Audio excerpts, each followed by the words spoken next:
My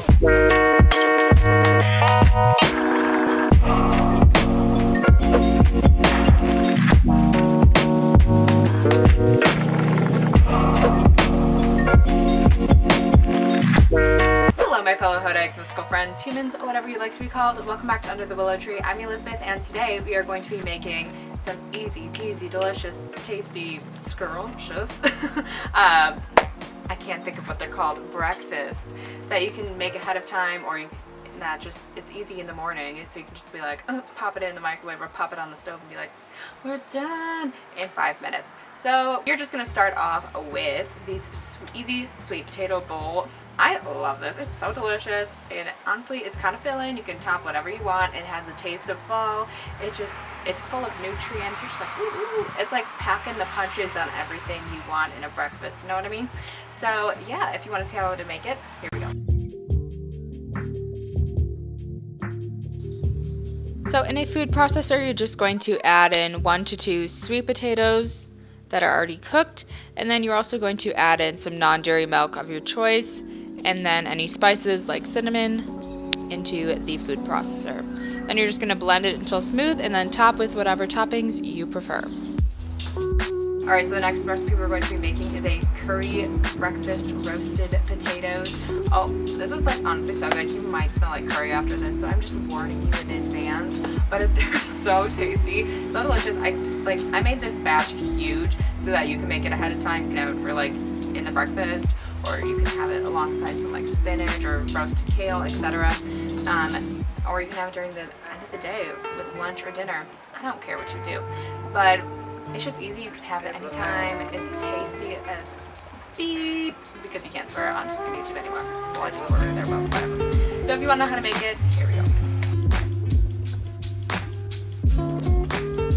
So getting out 8 potatoes, you can use a variety of sweet potatoes and regular russet potatoes. You're just going to cut them into cubes, and then you're going to put them into a bowl.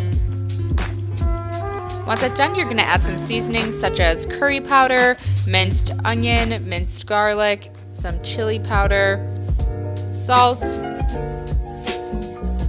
and then some coconut oil. You can also use some olive oil here, doesn't really matter. And then you're just going to place that into the potatoes, and then using your hands or a spoon, you're just going to mix that together until each piece is evenly coated. And then you're going to transfer that onto a baking sheet, and then you're going to spread it out evenly to make sure it cooks correctly. And then you're just going to bake it for 30 minutes at 400 degrees Fahrenheit.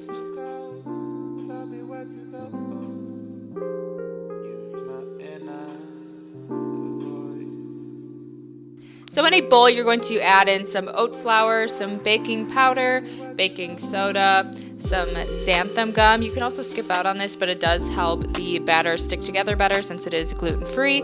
And then some sugar. Then you're just going to whisk that up together, and then you can place it into a mason jar for storing. And then once you want to make a pancake, you can head to the description and look at the recipe to see how to do it. Going to be making iced oatmeal Clif bars. You know, you can see them in the store, and like they're good, but they can be expensive, and all the ingredients are not that #right, because listen, if you don't know, Soy and I, we ain't BFFs, okay? So I like to make this. It's very easy, it's very simple, and you're not using any cane sugar, you're just using dates. You're using dates to sweeten it, and it tastes just the same, and it's just as good, and you can make it like that. So if you want to see how to make this delicious recipe, just watch. So for the Clif bars, you're going to add some oat flour to a food processor along with some pitted dates, some baking soda, cinnamon, and vanilla.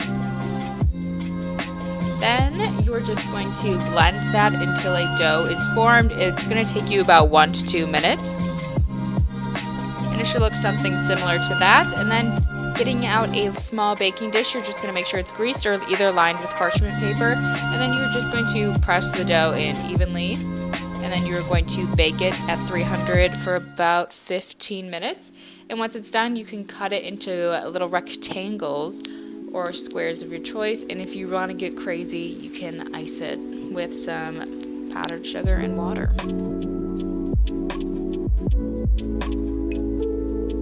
Alright guys, that's all I have for you today. If you enjoyed this video, please give it a thumbs up and make sure to subscribe so you never miss another video under the willow tree with me. And if you have a favorite, breakfast that you are enjoying at the moment, let me know in the comments below and maybe I'll try it myself. See you next time.